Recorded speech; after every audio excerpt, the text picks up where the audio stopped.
चलिए स्टार्ट करते अपना आज के लेक्चर को। और यह है लेक्चर नंबर 6। सुनाई दे रहा है कि नहीं दे रहा? लेक्चर नंबर, ये 6 है कि 7 है? हाँ 7 है, लेक्चर नंबर 7 है ये। चलिए स्टार्ट करते अपना आज के प्यारे से लेक्चर को।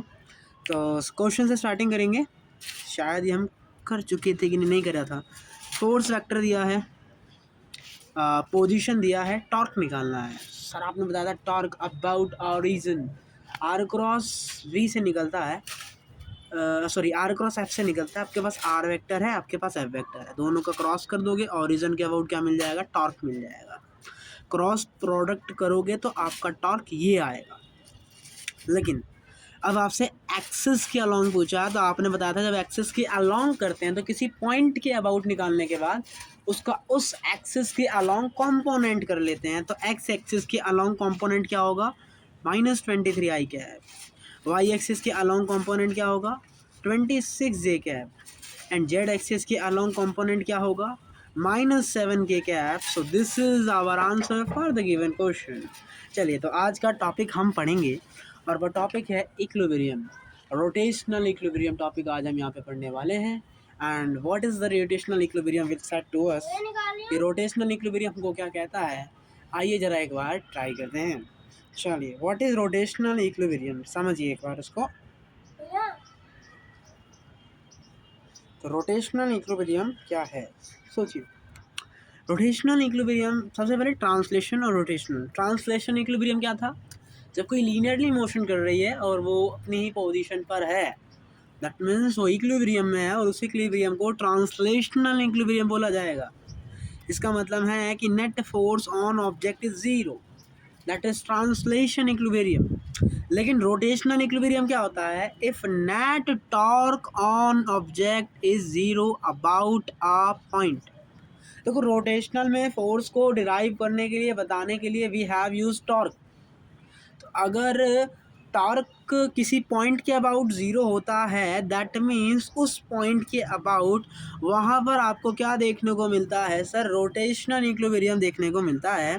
इसका मतलब है कि अगर ट्रांसलेशन इक्विलिब्रियम की बात होगी तो net force is zero, but अगर रोटेशनल इक्विलिब्रियम की बात होगी तो आपका net torque, sorry torque about any point is zero, then you will be considered rotational equilibrium about that point, which point about torque is zero। मतलब उस point के about आपको यहाँ पे रोटेशनल इक्विलिब्रियम लगाना होगा, जीरो करना पड़ेगा जिस पॉइंट के अबाउट टॉर्क जीरो हो रहा है। इसका मतलब है कि rotational equilibrium when defined when any point about torque zero, while translation equilibrium is defined when net force is zero। सो आप दोनों में डिस्कशन और चीज़ें समझिए, ठीक है।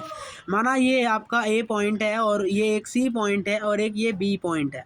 अगर मैं ए के अबाउट टॉर्क देखूंगा तो आप क्या पहचानेंगे? समझिए हमने पढ़ा था कि किसी पॉइंट के अबाउट आपको टॉर्क निकालना है, और अगर यदि उस पॉइंट के अबाउट फोर्स की लाइन उससे पास हो गई तो इसका मतलब है कि वो फोर्स का जो टॉर्क होगा वो ज़ीरो कंसिडर्ड किया जाएगा। इसका मतलब ये है कि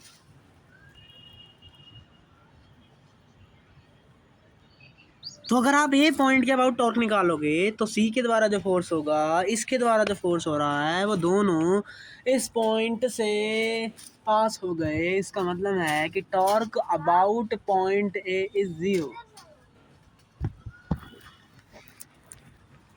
इसका मतलब है कि torque about point A is zero. इसका मतलब torque about point A zero, that means about point A rotational equilibrium is valid, but torque about B and torque about C, F1 is passing through the point C while F2 is not passing through the C। मतलब F2 वाला point C से पास नहीं कर रहा है। इसका मतलब F2 के द्वारा जो टॉर्क निकलेगा वो ज़ीरो नहीं होगा। एंड इफ F2 के द्वारा जो टॉर्क होगा ज़ीरो नहीं होगा, इसका मतलब C पर टॉर्क आएगा, और ऐसे ही B पर भी क्या आएगा? टॉर्क आएगा।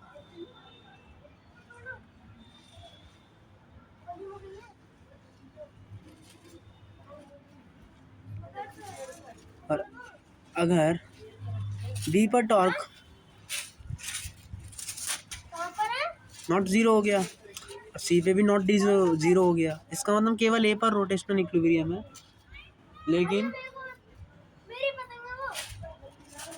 लेकिन बी और सी पर रोटेशनल इक्विलिब्रियम नहीं है। चलिए, if net force on object is zero then not force on object is same about every point of this universe. यदि नेट फोर्स ऑब्जेक्ट पर ज़ीरो है तो इसका मतलब है कि torque on object is same about every point of this universe. मतलब ये है कि अगर नेट फोर्स सिस्टम पर ज़ीरो आ गया तो इसका मतलब है किसी भी पॉइंट के अबाउट अगर आप टॉर्क निकालोगे तो वो ज़ीरो ही हमें देखने को मिलेगा। इसका मतलब if F net for the all system is zero than torque किसी भी पॉइंट के अबाउट निकालोगे सिस्टम में तो वो आपको ज़ीरो देखने को मिलेगा। इसका मतलब वहाँ पे रोटेशनल इक्विलिब्रियम वैलिड होगा और आप टॉर्क बराबर ज़ीरो लगा सकते हैं। लेकिन net torque of internal forces is zero. Internal forces का जो नेट टॉर्क होता है वो ज़ीरो होता है due to internal forces action reaction pair के होते हैं तो एक दूसरे को कैंसिल आउट कर देते हैं, तो इसलिए net torque due to internal forces is zero. इसका मतलब है ये रोटेशनल इक्विलिब्रियम वैलिड होगा। चलिए आगे बढ़ते हैं।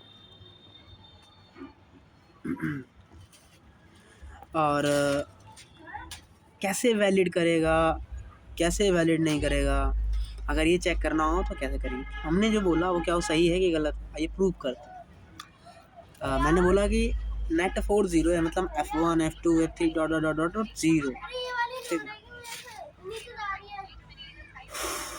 और हमने कोई फोर्स ले लिए, इंटरनल फोर्सेस लग रहे हैं, तो अब चेक करना है कि क्या टॉर्क सब पॉइंट के अबाउट सेम आएगा कि नहीं आएगा। तो मैंने सबसे पहले इस ओ पॉइंट के अबाउट टॉर्क निकाला, तो ओ पॉइंट के अबाउट टॉर्क क्या आएगा, इसके द्वारा टॉर्क, इसके द्वारा, मतलब ऐसे बहुत सारे वेक्टर होंगे। इसका मतलब R1 F1 plus R2 plus cross F2 plus dot infinity तक। और ए पॉइंट के अबाउट निकालेंगे तो उससे भी सेम ही कहानी हमें देखने को मिलेगी। बट जो ओ वाला होगा उसमें हम जो यूज़ करेंगे वो विथ रिस्पेक्ट टू ओ निकालेंगे, वाइल हम जो ए वाला वेक्टर यूज़ करेंगे उसमें one with respect to A निकालेंगे। लेकिन sir one with respect to A बराबर क्या लिख सकते हैं, one with respect to O minus A with respect to O, ये लिखा जा सकता है। अब आप ऐसे कर देंगे, अब यहाँ पे मल्टीप्लाई कर दिया आपने। और समझने वाली बात क्या है कि आर यहाँ सब में से ये वेक्टर कॉमन आ रहा है और F1 वेक्टर ज़ीरो है, तो ये तो नेट ज़ीरो हो गया। इसका मतलब torque about A is equal to torque about point O. तो समझने वाली बात क्या है, अगर नेट फोर्स आपका ज़ीरो हो गया तो किसी भी पॉइंट के अबाउट टॉर्क निकालोगे तो वो सब में सेम आएगा। और आप कंजर्व मतलब नेट टॉर्क आप ज़ीरो कर सकते हैं, ऐसा हम कह रहे हैं। और किसी भी पॉइंट के अबाउट टॉर्क निकालोगे तो वो दूसरे वाले पॉइंट के अबाउट सेम ही आएगा।